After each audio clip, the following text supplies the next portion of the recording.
अच्छा, हम योग के बारे में आपको जो जानते हैं वो बताएंगे। सुनाई दे रहा है सभी को? बच्चों सुनाई दे रहा है क्या आप लोगों को, पीछे वालों को? अच्छा, योग के बारे में हम जो जानते हैं वो आपको बताएंगे। आप ध्यान से सुनेंगे तो वो समझ में आ जाएगा। योग का ऐसे अर्थ है मिलना।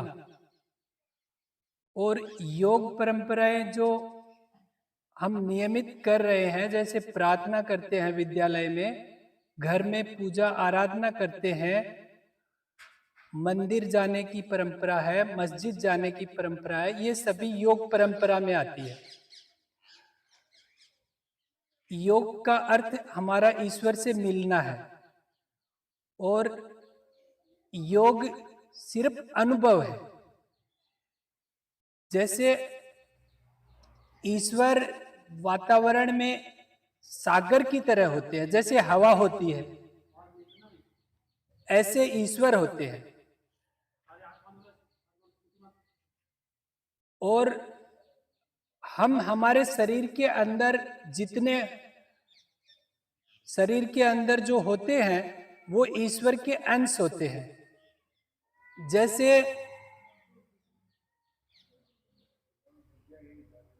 जैसे हम और हमारा ये दो जीवन के आधार है।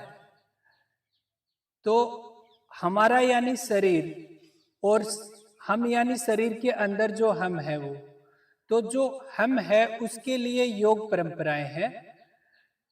ऐसा कहते हैं कि जैसे जीवन साइकिल है एक, तो दो पहिए हैं इसके, हम और हमारा। अगर हम दोनों पहियों को संतुलित रखेंगे, बैलेंस रखेंगे, हवा बरोबर रखेंगे, तो हम जीवन हमारा सफल होता है। तो जो हम वाला भाग है, आधार है, पहिया है, वो पूरा योग है। उसको आध्यात्मिक कहा गया। जैसे हम सभी यहाँ पे हैं और शरीर के अंदर है, तो जो शरीर के अंदर है वो हमें अनुभव में आता है, उसको हम देख नहीं सकते। ऐसे अंदाजा लगा सकते हैं कि शरीर के अंदर हम भी है। कहने का मतलब वो जो हम है उसके लिए योग परंपराएं बनाई गई है। उसको वो पूरा आध्यात्मिक है। हम सभी को अनुभव में आता है कि शरीर के अंदर हम भी है। तो उस हम के लिए, उस हम को शक्तिशाली करने के लिए सिर्फ और सिर्फ योग है ईश्वर का। तो ईश्वर को कण कण में कहा गया है, यानी प्रत्येक जगह ईश्वर होते हैं, लेकिन वो दिखते नहीं है। हवा की तरह होते हैं। जैसे हवा है यहाँ पे, लेकिन वो दिखती नहीं है।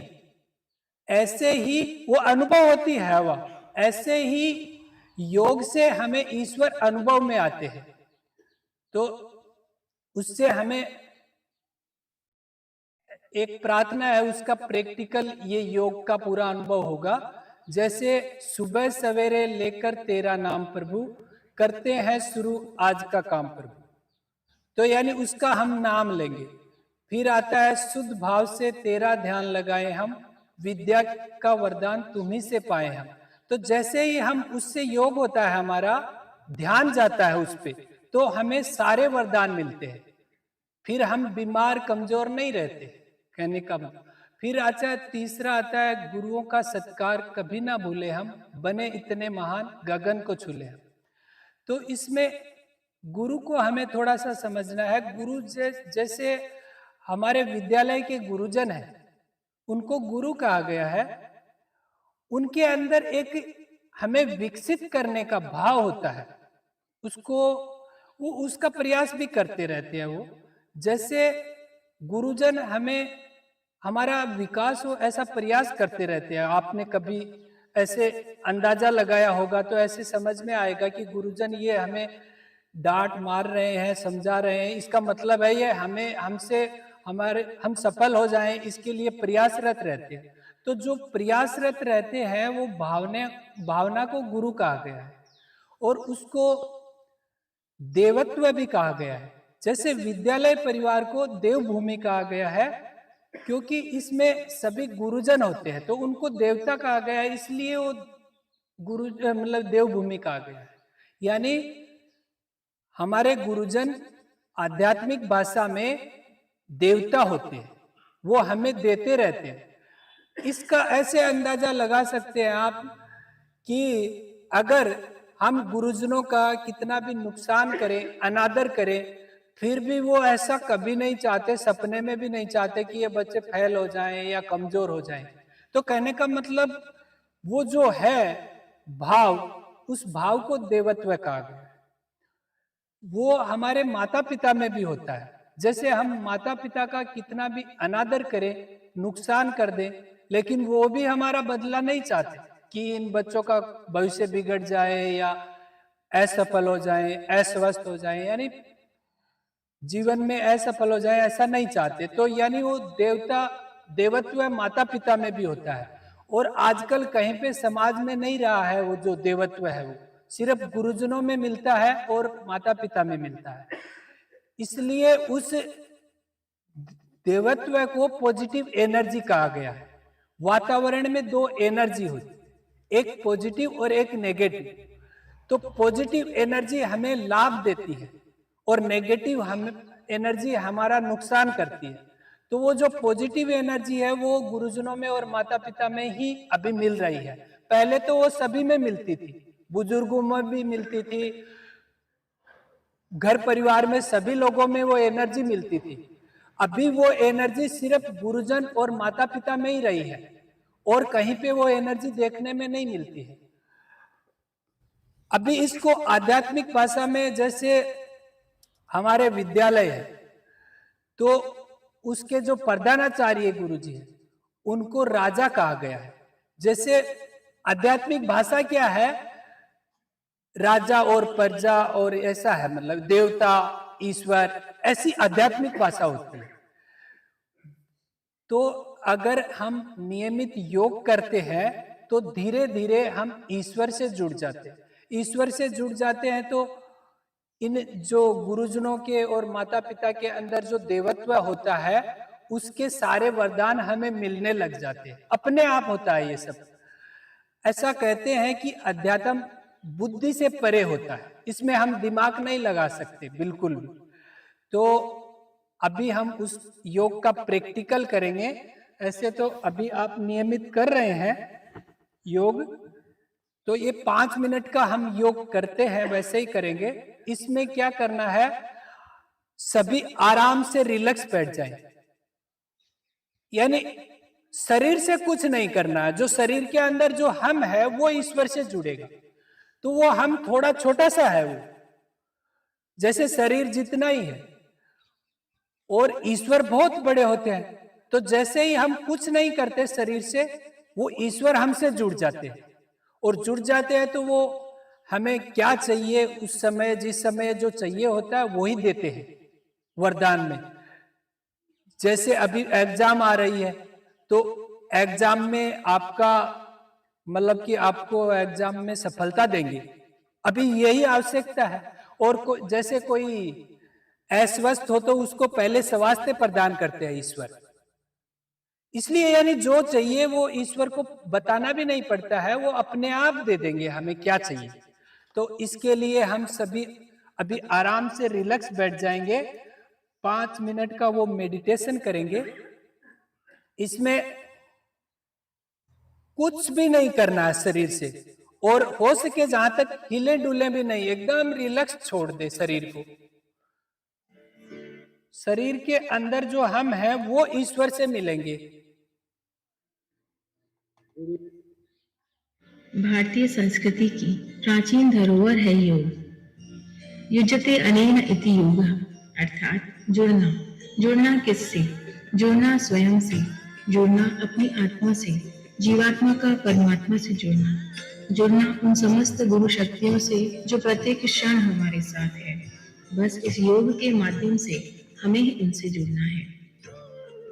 अच्छा, इसमें बताया अभी कि जुड़ना अपने आप से, तो वो कैसे जुड़ना है? एकदम आराम से अभी सभी अपनी आंखें बंद कर लेंगे और 5 मिनट के लिए कुछ नहीं करना। 5 मिनट की इसमें प्रेयर चलेगी, वो सिर्फ सुनना है। तो सुनेंगे तो हमारा मन एक भाव निर्माण करेगा, उस भाव से मतलब मन मानेगा, और मानेगा तो एक भाव निर्माण होगा, उस भाव से ईश्वर जुड़ जाते हैं, मिल जाते हैं हम।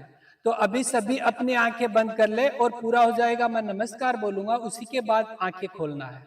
तब तक सभी अपनी आंखें बंद रखेंगे। भारतीय संस्कृति की अभी शुरू करते हैं।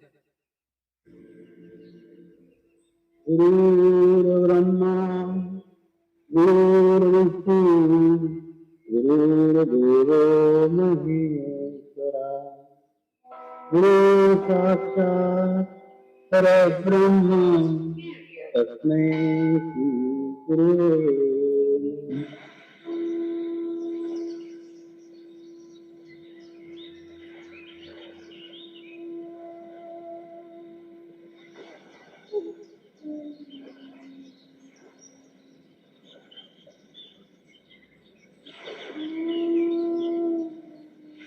नमः। ध्यान की शुरुआत करेंगे।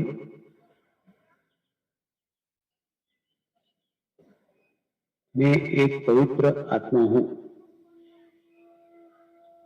मैं एक शुद्ध आत्मा हूं। मैं एक पवित्र आत्मा हूं। मैं एक शुद्ध आत्मा हूं। मैं एक पवित्र आत्मा हूं। मैं एक शुद्ध आत्मा हूं। अपने चित्त को साधुभाव से रखें, ध्यान दें।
प्रार्थना करेंगे, हे परमात्मा, हम सभी पवित्र आत्माएं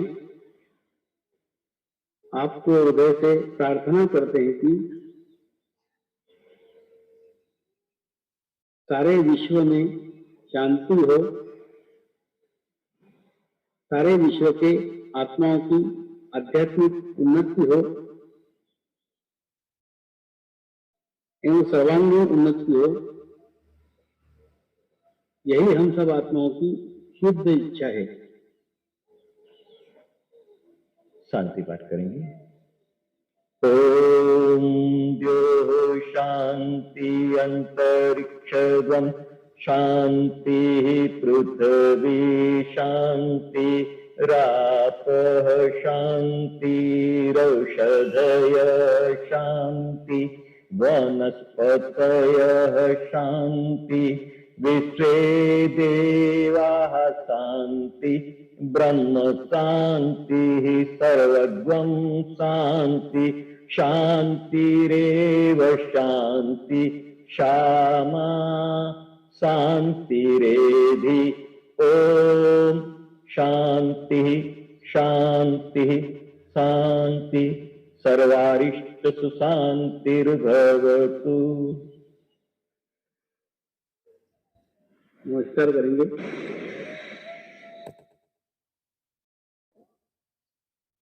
नमस्कार सभी को। अच्छा, जिन्हें भी अच्छा लगा वो हाथ का इशारा करे।